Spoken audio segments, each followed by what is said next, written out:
Maisha yangu jijini Arusha yalianza kugeuka kuwa jehanamu ya duniani. Kila nikifungua mlango wa nyumba yetu, badala ya harufu ya chakula na upendo, nilikaribishwa na harufu ya chuki na upweke uliokithiri. Mtesaji wangu mkuu alikuwa ni baba yangu mzazi, mtu ambaye nilitegemea angenikinga na dhoruba, lakini yeye akawa dhoruba yenyewe. Baba alianza kuninyima kukaa na wadogo zangu. Ndugu zangu wa damu walinitazama kwa jicho la mashaka, kana kwamba mimi si mwanaye, bali ni adui aliyetumwa kumwangamiza. Aliwaeleza wadogo zangu kuwa mimi ni mchawi, na kwamba uchawi huo nilifundishwa na bibi yangu kule kijijini, bibi ambaye ndiye pekee aliyenipa upendo wa dhati tangu mama yangu alipofariki mwaka 2014. Upweke katika gereza la nyumbani. Nilitengwa kama mtu mwenye ukoma. Sikupewa ruhusa hata ya kutembea na wadogo zangu kwa madai kuwa ningewaroga.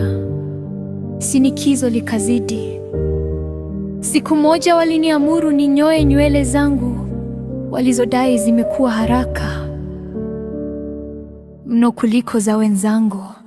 Nilikwenda kunyoa kwa unyonge, machozi yakinitiririka hadi kifuani.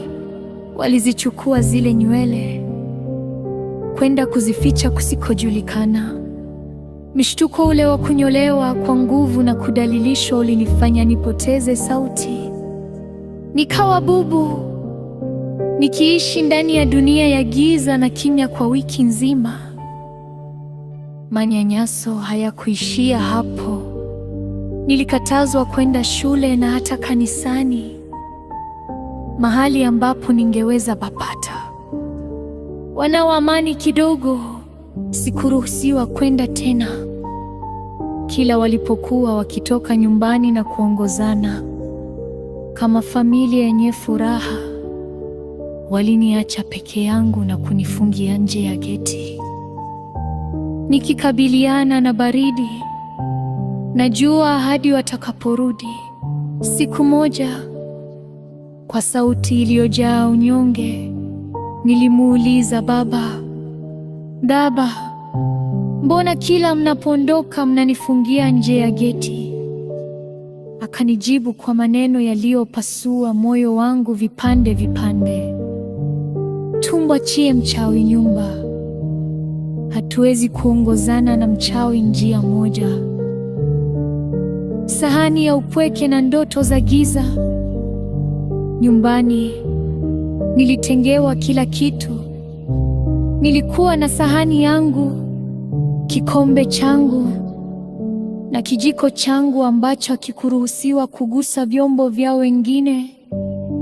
Sikupewa nafasi ya kukaa mezani. Nilikula chakula changu nikiwa nimekaa chini sebuleni peke yangu, huku nikisikia vicheko vyao kule mezani vikiwa kama dhihaka kwenye masikio yangu. Usiku nako hakukuwa na amani. Kila nikifumba macho, nilimwota bibi yangu akiwa amevaa vazi jekundu lenye alama ya X kifuani, kana kwamba ananionya juu ya kitu nisichokijua. Usiku mwingine niliona jitu la kutisha lisilo na kichwa likiwa limejaa chumba kizima. Nilishtuka na kujaribu kupiga kelele kwa ajili ya msaada, lakini sauti iligoma kutoka.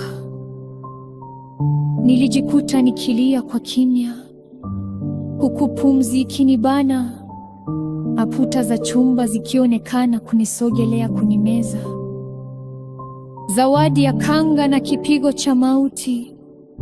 Siku moja nilikutana na mama yangu mdogo, Mary Mwakalinga, ambaye alinipa kanga pea 2 kama zawadi kutoka kwa mama yangu mkubwa. Nilizipokea kanga zile kama ishara ya kuwa bado kuna watu wanajali uwepo wangu, lakini furaha ile ilikuwa fupi. Nilipofika nyumbani, mama wa kambo alinizonga na kunipokonya kanga zile, akiziita vifaa vya kichawi. Baba aliporudi, badala ya kunisikiliza, aliamua kunifundisha adabu ya mchawi. Hizo kanga za kichawi ulizozileta ndani kwangu ziko wapi wewe shetani? Alinguruma huku akinitazama kwa chuki ambayo sijawahi kuiona.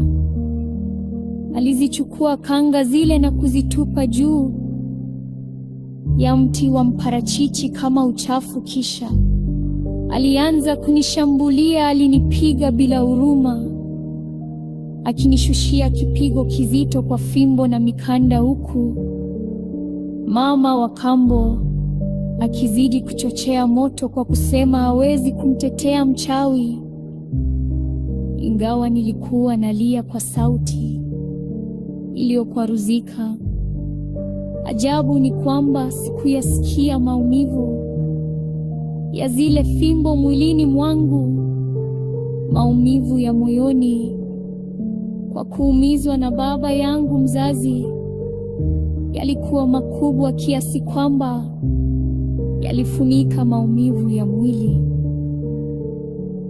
Aliniacha nikiwa nimevunjika, nikijikunyata chini ya mparachichi, huku chozi la mwisho likinitoka, nikimkumbuka marehemu bibi yangu. Nilitamani kukimbia, lakini nilienda wapi?